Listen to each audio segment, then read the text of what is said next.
Well, the Christmas event this year is certainly something. I've been around Payday for a while, and yet I've never seen something this negatively received, at least not since Vlad ordered the wrong set of safes. There's definitely a lot to talk about, but I'm gonna skip over most of it. I personally don't care too much for the event itself, but I see the appeal for others. Christmas certainly came early for those players who don't have DLC in the form of the new sniper, and the new elf outfit is probably all I'm gonna be wearing for a while. The rest of the content is what I would probably describe simply as neat. However, one thing definitely stands out above the rest. We got a new perk deck that, at a glance, seems like the most interesting one ever added to the game. Now before I get into the deck itself, I'm going to make it clear that I am making a few assumptions. For one, I assume that the deck is more or less staying the same. While I would love to see some parts of it change before we re-unlock it from that fun community milestone, or, maybe even gets updated in the future, I don't necessarily expect that to actually happen. Maybe some minor tweaks to the cards like Armorer or small changes, but nothing as major as what I'm going to be talking about. Secondly, I assume that there is a good chance that this is the last deck ever added to the game. With Payday 3 less than a year away in theory, and the last perk deck was added a little over a year ago, I don't really see us getting any more. Well, I would also think that this makes sense given that this deck is so different than the rest, and it really kind of caps them off in a way. This is something I'm going to be using to justify what I think Copycat should be doing, that it most certainly isn't at the moment. Now, onto the deck itself. How do I feel about this Frankenstein of a deck? One that breaks all convention, throws the history book straight out the window, and brings mechanics never before seen to the game? It's aight. In my opinion, if you're going to add something this unique, you need to have some idea as to how you want it to function, or even why you're adding it to the game in the first place. At the moment, this deck feels like Overkill tried putting together everything without much thought as to the why behind it. One ninth card is just a direct upgrade to another. The healing isn't high enough to support a health build, but it's high enough to ruin specific Zerk builds, as well as completely invalidate another of the ninth cards. And the swap speed is such a weird number, especially considering it apparently doesn't even get close to that value. This is where I would like to make my case as to what Copycat could be doing a little bit better. For the most part, I do think the first 4 cards are fine, if a little bit strange. I personally haven't found a good use yet for taking 4 armor bonuses, or even 2 for that matter. Having 1 for 2-shot ICTV seems to be the best it offers, while 3 can give 2-shot CTV on the right builds. The only card I really think is a problem would be the headshot health card. The cooldown not being listed is certainly a bit weird, but not really out of the ordinary for perk deck descriptions as a whole. The real issue I have with it is how it seems to primarily be a hindrance, or mostly useless, with very little in between. Given the customization nature of the deck, I think it would be really cool if you could disable the health on this card. For a perk deck that seems to be trying to do everything, it's weird to punish low health builds universally. I would normally say blocking it through Berserker would be a pretty good idea, but this perk deck seems to be built on player customizability, so why not let us customize it in a way that creates even more build options?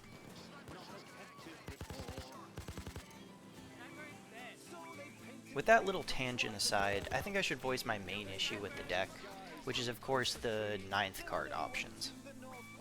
A lot of the final cards are definitely weird to say the least. I mean, Armorer seems actually useless to take given Sociopath, and Yakuza seems awful to use with the healing. There's also so many more that seem to miss what their original decks are really all about. Before I dive into the deck specifically and their 9th Copycat cards, I would like to take a bit of a step back and discuss how I think Copycat could be doing a much better job at being a good addition to the game. With Payday 3 coming up on the horizon, Payday 2 updates are probably going to fall off pretty drastically, if not stop altogether. There have been a lot of updates recently that feel like they're focused on polishing up Payday 2 for the inevitable end of development. However, one thing that hasn't really been touched at all are the perk decks. The majority of them remain as pretty subpar picks, and are outclassed in one way or another by other much better decks. This is generally not something most players really consider to be an issue, myself included, as it creates a pretty nice skill curve to the perk decks. Some of them hold your hand and overbuff you into oblivion, while others give you practically nothing and force you to just get good. The only downside here is that a majority of players will never really experience what makes a lot of the perk decks unique. And there really isn't a way that you can let newer players try the gimmicks of these decks and have fun, while still allowing more experienced players the option of using an underpowered perk deck. That is where I see Copycat filling an interesting niche. Take a deck like Sociopath. A very strong deck, no doubt, but not necessarily the easiest for new players. Through the Copycat card, however, they're able to get some of the quirks of the deck, like 2-shot ICTV and armor gating, while also still having the more general buffs that help them survive. The key thing here to me though is that this card gives some of the quirks of the deck, but not all of them. This lets the real deck still feel unique and hold its own, and not be entirely power crept out of existence by the Copycat version. Now with that out of the way, I think it's time to jump into the final cards here, and what I would personally do to make them feel a bit more at place in this game. Now, I will say I'm going to skip over a few cards for top tier decks like Hacker and Stoic, as I think those decks are approachable enough to begin with. I'm not saying their cards are fine as they are, but they're not necessarily going to fit the idea of this video, so I'm skipping them. Crew Chief and Muscle as the first two cards seem pretty fine to me. Crew Chief gives the idea of a little bit of damage reduction for you and your team, making it still a support card, and Muscle gives you Panic, which, when combined with the other cards, seem to just make a better Muscle, but I'm gonna leave that topic alone for now. The first card that I actually think should change is Armorer. Now, I know I said that this is supposed to be about mid to low tier decks, and I think most people would agree that Armorer is a pretty good deck to begin with. I personally used it as my intro to Death Sentence, and I think that it really holds up on its own. However, the Copycat card here is a bit of a joke. Maybe I would think differently if Socio's card was nerfed, but I still think it could be a bit more unique. I think it would be reasonable to give it Armorer's bonus to regen speed for you and your team. It wouldn't necessarily be a huge change, but it would make the card do something compared to Socio. You can already get 2-shot armor and even 3-shot health on it, and a form of 2 seconds, plus some other bonuses, so this one is practically a straight upgrade to an already very playable deck. Up next is the Rogue card. The current bonus is the one thing that everybody hated about playing with Rogue players back in the day, and nowadays is something that I personally attribute more to Burglar than Rogue. Instead, I would suggest changing this card to maybe plus 10% dodge and some increased weapon swap speed. Increasing the swap speed might sound incredibly dumb, and I mean it probably is, but hear me out. Rogue is the only real deck that actually increases swap speed, and it's one of the few unique aspects of it. Increasing it seems to actually have a pretty big impact, as bringing skills like Equilibrium or Overkill Ace actually does give you an absurd amount of extra swap speed. Playing Copycat with this new card would still cap your dodge at 15% less than real Rogue, but I mean of course you have all of these extra bonuses to make up for that. I would also say that generally giving newer players more and more dodge is not really a good way to get them to improve at the game. Hitman is where Copycat really starts filling its role in my opinion. I personally think that the card is fine, as it gives some of Hitman's abilities without the armor regen. Of course, this version on Copycat is going to be a straight upgrade, but so are most of the decks to be fair. Crook's card is the first card that I have a real issue with. Crook's main draw is 2-shot armor with decent dodge and good concealment. I would say for Copycat it would be more interesting to keep the 2-shot HBV than the dodge. Giving the Crook card a 40% boost to Ballistic Vest armor instead of 20% would give it 2-shot HBV with 4 armor boosting cards and the normal setup for Crook, as well as making it free light protection on LBV with ever so slightly more dodge than normal. This would make this option easily a top tier choice for experienced players, but I wouldn't say that it outclasses every perk deck. 2-shot HBV with 2 seconds of invincibility is really nice, but it is already achievable with Armorer and a Kroof Chief, and can't really compare to decks like Hacker or Leech. Burglar's card seems pretty okay to me. It's a bit weird that it gives Copycat the most dodge, as Burglar certainly isn't known for that, but I mean, why not, I guess?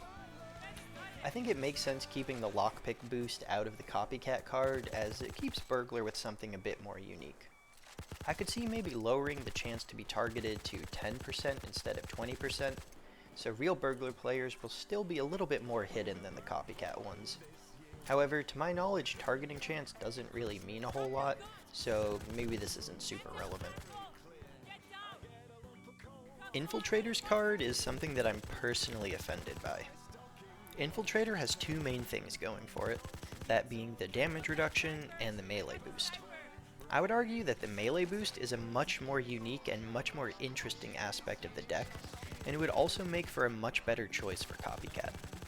The damage reduction is certainly nice, but in my opinion, it's a lot less interesting than the melee, and especially when you also don't have the 12% reduction from Overdog. Making the Copycat card the 7-second melee boost, doing 10 times melee damage, with the occasional healing, would make the Copycat version a bit more similar to Infil's unique playstyle. Now, I should say I'm also extremely biased here, as this would allow for a very similar melee build to Infil, but with 2 seconds of invincibility. Overall, Sociopath's card seems pretty okay. It doesn't include the melee utility, but it allows for really easy 2-shot ICTV with 3-shot health, and as well as the Socio armor gating. In my opinion, this is a pretty good balance of appealing to new players, but locking a more unique and fun feature away behind a skill wall. You still get the benefits of Socio that are in line with other decks, but you still miss out on the more unique aspect of it. Gambler's card overall seems pretty okay, but I do think it would be alright to apply some of the healing to teammates. Gambler at its core is technically a support deck, and I believe it should still remain as such in its Copycat state. Giving the Copycat card 50% of self-healing applied to teammates would make it much more in line with true Gambler, while still giving less healing and avoiding the ammo sharing aspect altogether. Once again, this would lock away some utility in exchange for much more personal survivability. Grinder's card is where things get a little bit too powerful in my opinion. It's still not top tier, so I wouldn't say it's necessarily game breaking, but it's definitely something that I would tone down a little bit if I was given the chance. I think just removing the health boost on the final card would be fine, considering if you pick 4 health boosts you already get 3-shot health, which is already better than what Grinder normally gets. The healing isn't quite as good as normal Grinder, so again, there is still some things that are locked behind the real deck. I wouldn't say this case is necessarily something super unique, as the base penetration chance isn't something that most people really use at all, but generally being able to heal a little bit more is still a reason to play the real Grinder. Yakuza is a really hard one. It definitely feels like the 2 decks are just completely at odds with each other, and trying to find any synergy between them is going to be difficult. Currently, the Copycat card boost just boosts movement speed when below 25% health, which isn't exactly something that's easy to do. Considering Copycat comes with built-in healing, you would need to either avoid getting headshots, or you would just need to deal with having no card boost. In my opinion, it would make sense to buff the card to be more in line with the final card of Yakuza, which would give a speed boost starting at 50% health, which would allow you to get a decent amount of speed, but still not as much as real Yakuza. Now, another interesting option could be to allow this card to specifically disable Copycat's heal on headshot mechanic, which would make the Yakuza card the definitive card if you want specific Zerk setups. This would probably completely outclass the real Yakuza deck, but I don't know if anyone really would think that's the worst thing. X-Prez seems pretty fine as it is. Once again, I do think the bonus to health in the final card is a little bit excessive, but the 10% here is definitely better than the 20% Grinder gives, and neither of them are really game-breaking. You get the main idea of the deck, but without the dodge or the armor regen speed, both of which are definitely things that I think make playing the real deck still worth it. You also don't get as much health per kill as the real deck, but considering Copycat has built-in health regen, this is definitely less of a difference. Maniac as well is pretty fine. You get a max of 20 absorption, which is certainly less than the real deck. However, it seems like you can apply that whole 20 to teammates, which is almost as much as the real deck. 3-shot Frenzy is a little bit harder to get, but still possible with the right buffs, as well as generally not being the best way to play the deck. You can still technically get free light protection on the LBV2, but it's so much less reliable than Real Maniac. Here, the real deck shines through by having more accessible, interesting building options, but of course it loses out on general survivability. Anarchist and Kingpin are decks that I'm gonna skip because I don't feel like they really fit the theme of this video. These aren't really decks that are struggling to get people to play them, so these are decks that people are generally pretty familiar with. I do think that Anarchist is pretty good as it is, but Kingpin, from what I've heard, isn't necessarily the best card you can use. Biker definitely brings us back to the idea of this video, though.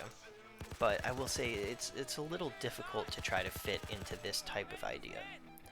Generally, up until this point, I've been able to kind of say that these cards should be close to as good as the real decks, but maybe not necessarily as good.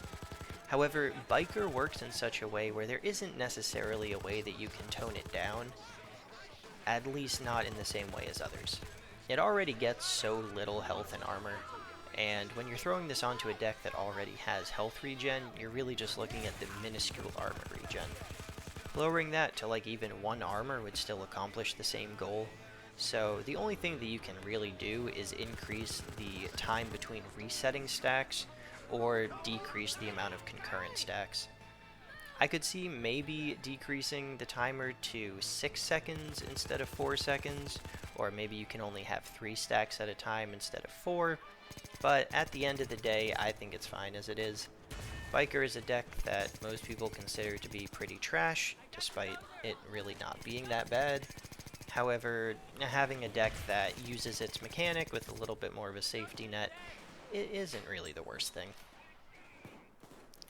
Sicario is a hard one to balance, right? Right now, you just get the throwable, which is certainly nice, but it doesn't quite let you play the same way as real Sicario. That said, I think giving the copycat version the armor regen effect would definitely be too powerful. While this is probably the most boring option, I think giving the Sicario card the ability to boost dodge on damage taken could possibly be interesting. Now I'm going to skip the rest of the decks except for Tag Team, and talk about it as the last deck. Again, I don't necessarily think that Stoic, Hacker, or Leech are decks that really need a new player entry to them, so for this video I'm just going to leave them out. Now, for Tag Team, I think Tag Team's Copycat card is a little bit too strong, but I don't necessarily know if that needs to change. You don't get the absorption, but frankly most people don't necessarily use it. The healing from Copycat is exactly as good as the real deck, and of course it comes with a heap of other benefits, including additional healing. I would maybe lower the healing to 10 for yourself and 5 for the tag teammates, but I don't think it makes a huge difference.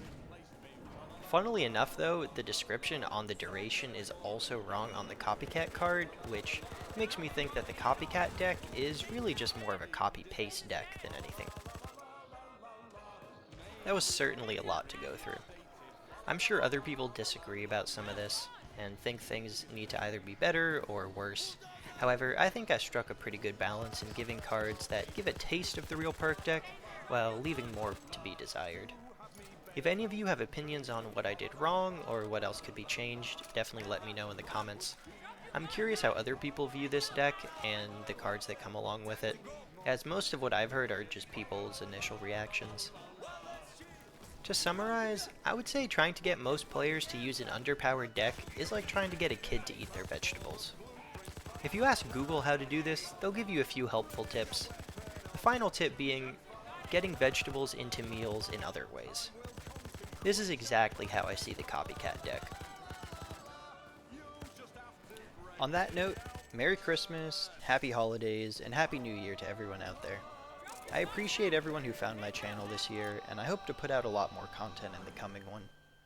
Hopefully we'll hit the copycat milestone before my next upload, but at this rate, that seems unlikely.